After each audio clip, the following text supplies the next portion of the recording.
I want to thank all of our subscribers for supporting our channel. If you're new to the channel, go ahead and take a second, smash that subscribe button so you can see all of our super cool content. Now, let's see if Chat GPT is useful for medical advice out in the real world in a everyday situation. I'm on a date and had a green vaginal discharge. Can you give me some advice on how to talk to my date about this, but in a funny way? Here's an idea. Hey, you know how life sometimes likes to throw curveballs? I think I just got pitched a wacky one. You remember Nickelodeon slime from those game shows? Well, it appears my body decided to host its own version of the game show without inviting me. As much as I'm enjoying our date, it seems I need to go and play referee. Okay, I mean, not inaccurate, little weird. He is also into rap. Could you write that into my response that way? Yo, on this date, things were going great, but my body decided to participate in a game show with green discharge in the mix, like Nickelodeon slime. What a wacky fix. My body's got style, bringing surprises galore, but this green situation's got me heading for the door. Okay, let's take this one step further. My date is taken aback, but he would like to help. What could we do as a treatment for this situation? Here are a few steps that you both can take. Comfort and support. He could offer emotional support, which is always appreciated in such situations. Probably something that's left out of most healthcare education interactions is comfort and support. So thank you, Chat GPT. Suggest rescheduling the date. You both seem to get along well.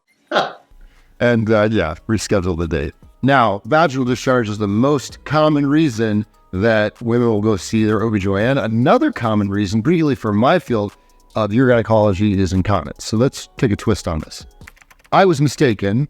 Those aren't my symptoms. I think just have incontinence. What should I say? I think I just peed the chair. You might say something like, you know, your humor is just too potent. I mean, people always say they laugh so hard they almost peed their pants, but you've got me leveling up to doing it for real. Your comedic skills are dangerously good. But hey, let's call it an intermission. I need to freshen up a bit. That's great, but let's see if Chat GPT can actually solve the problem.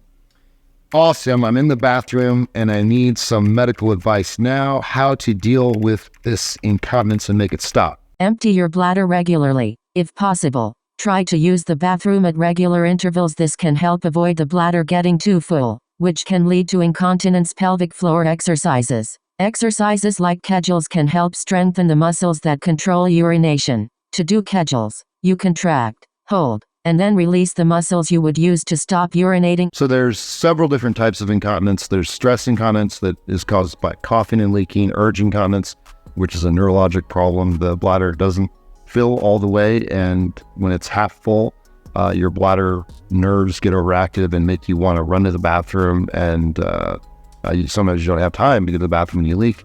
And there's another type of incontinence called overflow, where the bladder actually doesn't empty.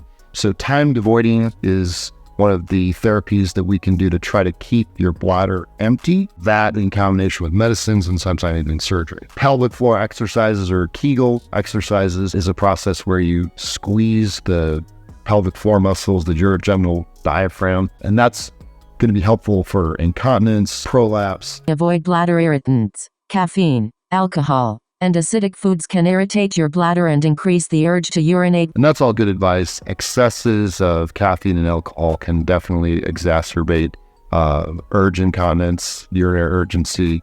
Caffeine specifically because it is actually a diuretic. It makes you pee more as well as alcohol. So if you're drinking a lot of caffeine and or alcohol, you want to make sure you drink a lot of water to make up for that deficit so you don't dehydrate. Limit fluid intake before going out. This doesn't mean you should get dehydrated, but try to find a balance to prevent a full bladder during your date. Not a super satisfactory option, but for patients that get up at night to pee, limiting fluid intake after their last meal after dinner time can be helpful. Wear protective garments. There are many products, like absorbent pads or underwear. Yeah, and then the undergarment incontinence market is $1 billion market. Can I do pelvic floor exercises in the bathroom stall? Yes, Yes. pelvic floor exercises, also known as Kegels, can indeed be done virtually anywhere. Identify the right muscles. The first step in doing Kegel exercises is to make sure you're working the right muscles. The easiest way to identify these muscles is by stopping your urine midstream. The muscles you use to do this are your pelvic floor muscles. So identifying the correct muscles is very important. You can isolate those muscles. You don't want to contract your abdomen